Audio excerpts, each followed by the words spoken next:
সিস্টেমের ভিতরের আবেদ আলী গং নামক কালপ্রিট বলি, ওই চক্র কিংবা যারা এই অবৈধ সুবিধা নিয়েছে তাদের দ্রুততম সময়ের মধ্যে দৃষ্টান্তমূলক শাস্তি নিশ্চিত করতে হবে। পিসিএসে রাজনৈতিক যে খেলা হতো এই খেলা বন্ধ করতে হবে।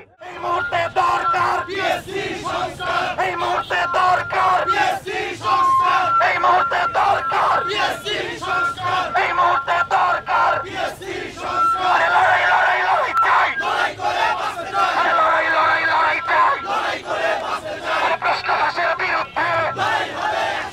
সংস্কার পিএসসি সংস্কার, জুলাইয়ের অঙ্গীকার, জুলাইয়ের অঙ্গীকার পিএসসি সংস্কার, এই মুহূর্তে দরকার পিএসসি সংস্কার। আমরা মোটা দাগে আমাদের স্পষ্ট করে কথাগুলো বলি। প্রথমত, এই 46-এর যে প্রিলিমিনারি, এখানে যারা কালপ্রিট ছিল, সিস্টেমের ভিতরের আবেদ আলী গং নামক কালপ্রিট বলি, ওই চক্র কিংবা যারা এই অবৈধ সুবিধা নিয়েছে তাদের দ্রুততম সময়ের মধ্যে দৃষ্টান্তমূলক শাস্তি নিশ্চিত করতে হবে।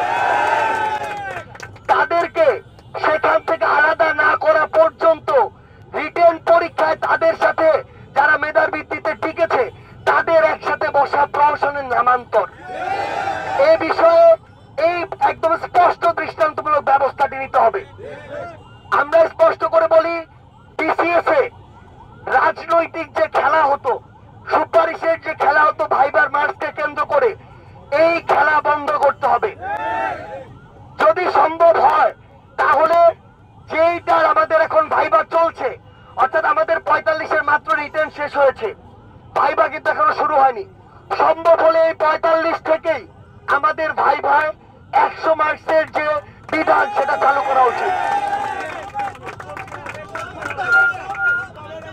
এবং যারা আমাদের এই সহযোদ্ধা যারা যৌক্তিক দাবি নিয়ে গিয়েছিল পিএসসির সামনে, তাদের গায়ে যারা হাত তুলেছে তাদের অবশ্যই বিচারের আওতায় নিয়ে আসতে হবে। আমাদের মাঝে এখানে আমাদের জাতীয় নাগরিক পার্টির পক্ষ থেকে আর আমি সহ 4 জন আমরা কেন্দ্রীয় সদস্য এসেছি। আমাদের সাথে রয়েছেন মনিরা শারমিন আপু, তিনি আমাদের জাতীয় নাগরিক পার্টির যুগ্ম আহ্বায়ক হিসেবে দায়িত্ব পালন করছেন। তিনি সুফিয়া কামাল হলের ডাকসু 2019-এর হল সংসদের সাধারণ সম্পাদক ছিলেন। আমাদের সাথে ফয়সাল মাহমুদ শান্ত ভাই রয়েছেন, তিনি আমাদের এনসিপির যুগ্ম সাধারণ সম্পাদক অর্থাৎ যুগ্ম সদস্য সচিব, এবং তিনি আমাদের শিক্ষা বিষয়ক যে সামগ্রিক সেল এটি দেখেন। আমাদের সাথে রয়েছেন মোহাম্মদ মিরাজ মিয়া, তিনি আমাদের জাতীয় নাগরিক পার্টি এনসিপির যুগ্ম সদস্য সচিব। এবং আমি যখন রিটেনের পড়া পড়ছিলাম, আমি আমার বন্ধুর বই তার বই দিয়ে আসলে পড়া শুরু করেছিলাম।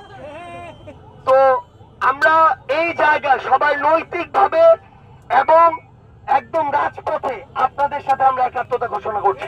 আপনাদের যে জট নিরসন এবং ভাইবা এবং লিখিত পরীক্ষা পেছানোর ব্যাপারে যখন আন্দোলন করেছিলেন নাগরিক পার্টির পক্ষ থেকে, আমি মিরাজ এবং শান্ত ভাই আমরা কিন্তু বিএসসি বরাবর গেছি, গিয়ে কিন্তু যে চলমান যে বিসিএস গুলো সেগুলোর জট নিরসন এবং এই পিএসসির গতিশীলতা বৃদ্ধির জন্য এবং স্বচ্ছতা নিশ্চিতের জন্য আমরা কিন্তু দাবি করে এসেছি। এবং সেই দাবির কিন্তু অনেকগুলোই আপনাদের এই 8টা দাবির মধ্যে আছে। সুতরাং সেই জায়গা থেকে আমি বলতে চাই যে আপনাদের দাবি এবং আমরা সেদিন যে গেছিলাম সেই দাবির সাথে কিন্তু খুব বেশি খুব বেশি পার্থক্য নাই। এবং আপনাদের এখান থেকে যে দাবি করা হচ্ছে তা পুরোপুরি যৌক্তিক। আমরা এই বিষয়ে পরবর্তীতে যে ব্যবস্থা নেওয়া হবে আমরা সেটার সাথে থাকবো এবং জাতীয় নাগরিক পার্টি এটার সাথে থাকবে এবং আমরা সকল ধরনের সহযোগিতা করব।